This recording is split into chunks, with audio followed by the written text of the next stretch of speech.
Avant de plonger dans cette histoire incroyable, pensez à vous abonner à la chaîne et à activer la cloche. Ici, chaque récit a quelque chose à dire, et vous ne voudrez pas en manquer un seul. L'aéroport international de New York est bondé ce matin-là.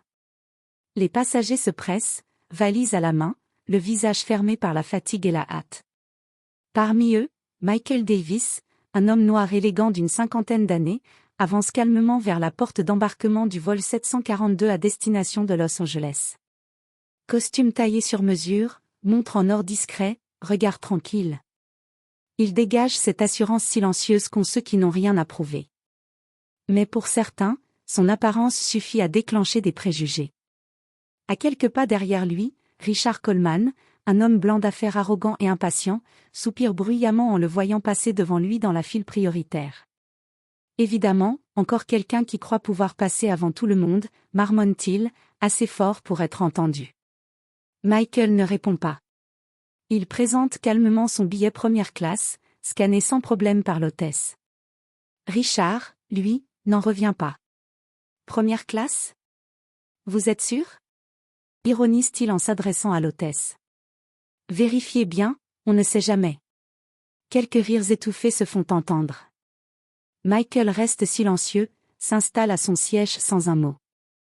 Pourtant, à chaque regard de Richard, on sent monter une tension dans l'air.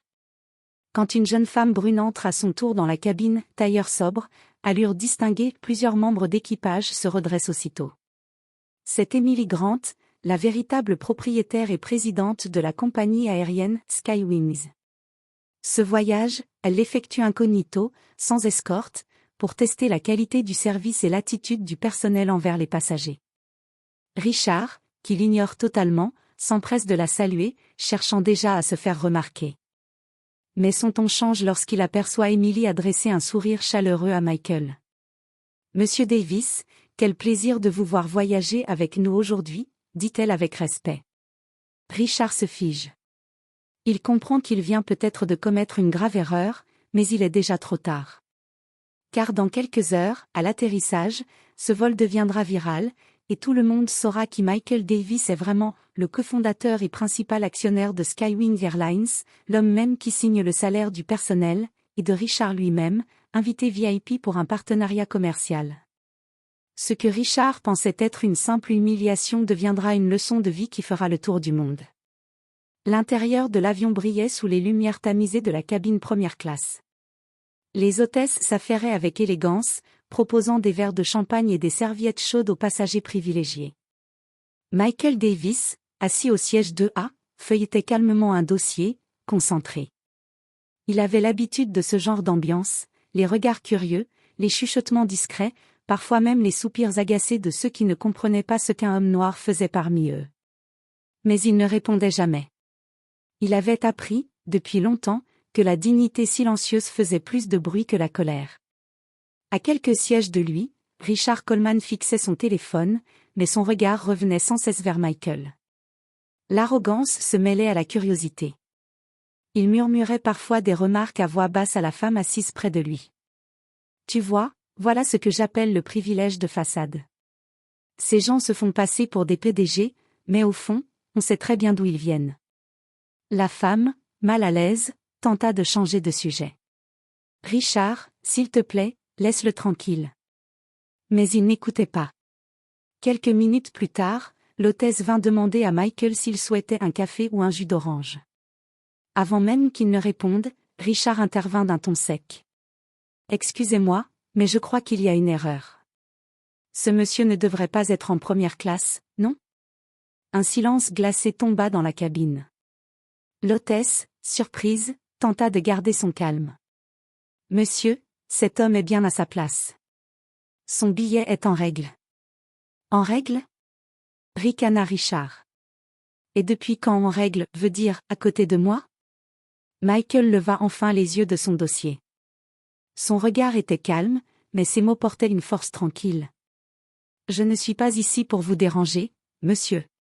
Si ma présence vous gêne, c'est votre problème, pas le mien. » Cette phrase, dite avec un ton parfaitement posé, fit taire tout l'avion. Mais Richard, piqué dans son orgueil, se leva brusquement. « Je refuse de rester ici. Soit il descend, soit moi, je descends. Cria-t-il. L'hôtesse, visiblement stressée, demanda au commandant de bord d'intervenir. La tension monta d'un cran. Les autres passagers observaient, choqués, certains filmant déjà la scène avec leur téléphone.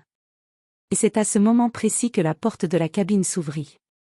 Une voix féminine, assurée, résonna derrière eux. « Monsieur Coleman ? Vous pourriez me dire pourquoi vous importunez mon associé ?» Tous les regards se tournèrent. C'était Emily Grant, la présidente de la compagnie, qui venait d'entrer avec une autorité naturelle. Son visage, jusqu'alors discret, affichait une colère froide. Richard resta muet. Michael, lui, esquissa un léger sourire. Emily ajouta calmement. « Monsieur Davis n'est pas un simple passager. Il est le cofondateur de Skywings Airlines. Vous venez de manquer le respect à l'un des hommes les plus importants de cette entreprise. » Richard sentit son visage se vider de toute couleur. L'avion entier retint son souffle. Ce n'était plus seulement une humiliation. C'était le début d'une leçon qu'il n'oublierait jamais. Après la révélation d'Emily Grant, un silence écrasant s'abattit sur la cabine. Même le ronronnement des moteurs semblait s'être arrêté. Les passagers qui, quelques minutes plus tôt, observaient la scène avec curiosité, évitaient désormais de croiser le regard de Michael Davis. Richard Coleman, lui, était resté debout, figé, incapable de dire un mot. Ses joues brûlaient de honte. L'hôtesse, mal à l'aise, lui demanda de regagner son siège pour permettre au décollage de se poursuivre. Il obéit sans un mot, baissant la tête comme un enfant pris en faute. Michael, impassible, reprit calmement son dossier et posa ses lunettes. Il aurait pu humilier Richard à son tour, lui rappeler ses paroles méprisantes, le faire expulser de l'avion. Mais il ne fit rien. Son calme était une réponse en soi. Emily, avant de retourner à son siège, lui adressa un regard complice, comme pour dire « Ne t'abaisse pas à son niveau ». Quelques minutes plus tard, le Boeing 787 s'élança dans le ciel. Le décollage se fit dans un silence total, où l'on ne percevait que le bruit sourd des moteurs et les battements de cœur précipités de ceux qui savaient qu'ils venaient d'être témoins d'une leçon d'humanité. Richard, désormais assis à côté de Michael, n'osait plus respirer. Il jetait des coups d'œil nerveux, incapable de trouver les mots pour s'excuser. Finalement, après une longue hésitation, il tenta une approche maladroite. « Monsieur Davis. Je crois que j'ai peut-être réagi un peu fort tout à l'heure. Je ne savais pas qui vous étiez. » Michael leva lentement les yeux vers lui et répondit d'une voix calme mais ferme. « C'est bien ça le problème, monsieur Coleman. Vous ne saviez pas qui j'étais, mais vous pensiez déjà savoir ce que je valais. » Cette phrase tomba comme un coup près. Richard baissa les yeux, incapable de répondre. Le reste du vol fut tendu, mais paisible. Les hôtesses, par respect pour Michael, redoublèrent d'attention. Richard, lui, ne toucha ni à son repas ni à son verre de vin. Chaque minute lui rappelait l'arrogance dont il avait fait preuve. À un moment, il surprit Michael en train de sourire en regardant par le hublot. Ce sourire n'avait rien d'orgueilleux. Il était doux, presque triste. C'est à cet instant que Richard comprit qu'il n'avait pas seulement manqué de respect à un homme puissant, mais à un homme digne. Lorsque l'avion amorça sa descente vers Los Angeles, une tension flottait encore dans l'air. Richard savait qu'à l'atterrissage, les conséquences de son comportement allaient le rattraper. Mais il n'imaginait pas à quel point. L'avion venait de toucher le sol californien. À travers le hublot, la lumière dorée du soleil de Los Angeles baignait la piste. Mais pour Richard Coleman, cette clarté n'apportait aucune chaleur. Son cœur battait à tout rompre. Chaque seconde l'approchait d'un moment qu'il redoutait, le regard du monde extérieur.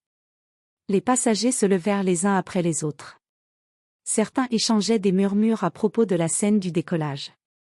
Plusieurs avaient filmé discrètement, leurs vidéos circulaient déjà sur les réseaux. Un steward s'approcha de Michael avec respect. « Monsieur Davis, Madame Grant m'a demandé de vous accompagner à la sortie VIP. »« Merci, Thomas, » répondit-il simplement, sans un regard pour Richard. Richard, lui, tenta de se faire oublier, mais une voix l'arrêta au moment où il saisissait sa valise. Monsieur Coleman? Il se retourna. Emily Grant se tenait là, droite, le visage grave. Derrière elle, Michael restait silencieux, observant la scène sans expression. Je pense que nous devons parler, dit-elle sèchement. Les autres passagers ralentirent, curieux. Emily poursuivit, d'un ton ferme mais sans éclat de voix. Vous étiez censé représenter votre entreprise sur ce vol, n'est-ce pas? Oui, Madame Grant. Alors expliquez-moi comment un représentant de votre niveau juge un passager sur sa couleur de peau, le ridiculise devant tout le monde et met en péril le calme d'un vol Skywings. Richard sentit la sueur lui couler dans le dos. Je ne savais pas qui il était. Je croyais que... Emily l'interrompit froidement. Voilà justement le problème. Vous ne saviez pas. Et pourtant, vous vous êtes permis d'humilier un homme que vous ne connaissiez pas. Michael s'avança doucement, posant une main sur l'épaule d'Emily. Laisse-le, Emily. Il a compris. Ce n'est pas la peine d'en dire plus. Mais Emily secoua la tête. Non, Michael. Ce qu'il a fait ne mérite pas seulement le silence. Les excuses publiques sont le minimum. À ce moment, plusieurs journalistes attendaient déjà à la sortie, alertés par des vidéos devenues virales pendant le vol. Les caméras s'allumèrent dès qu'ils aperçurent Emily et Michael. Richard comprit que son humiliation ne resterait pas entre les murs de l'avion. Sous le regard des caméras, il tenta de parler, la voix tremblante. Monsieur Davis, je vous présente mes excuses. J'ai eu tort. Je n'ai vu qu'un homme, pas sa valeur, pas son mérite. Et je le regrette profondément. Michael le fixa longuement, puis répondit calmement. Je ne cherche pas vos excuses. Ce que je veux, c'est que vous vous souveniez de ce moment chaque fois que vous croiserez quelqu'un que vous pensez inférieur.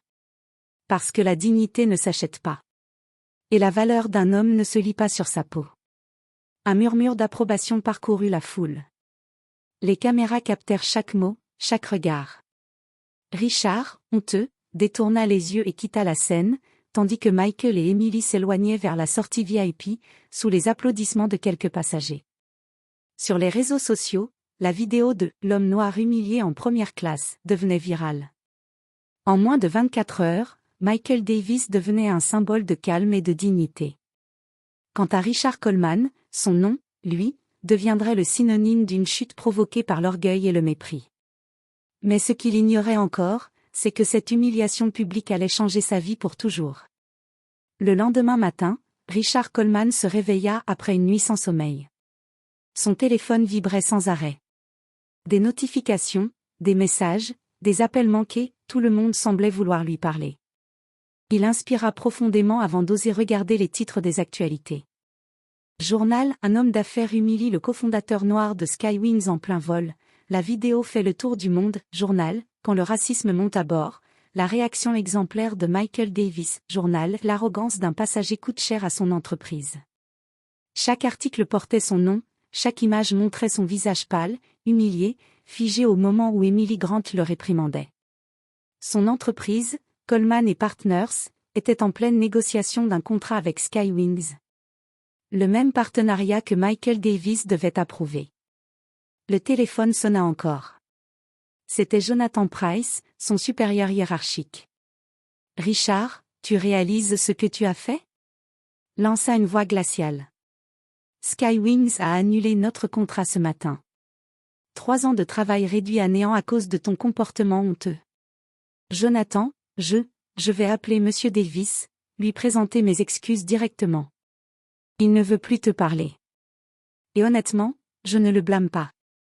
Tu es suspendu, à effet immédiat. » Un long silence suivit. Richard sentit ses jambes trembler. Tout ce qu'il avait bâti, son prestige, sa réputation, s'effondrait en quelques heures. Il resta là, assis sur le bord du lit, le visage dans les mains. Ce n'était pas seulement la honte publique, c'était la prise de conscience. Pour la première fois, il se voyait tel qu'il était réellement un homme qui jugeait avant de comprendre. Plus tard dans la journée, alors qu'il se rendait au bureau pour récupérer ses affaires, plusieurs employés le fixèrent sans un mot.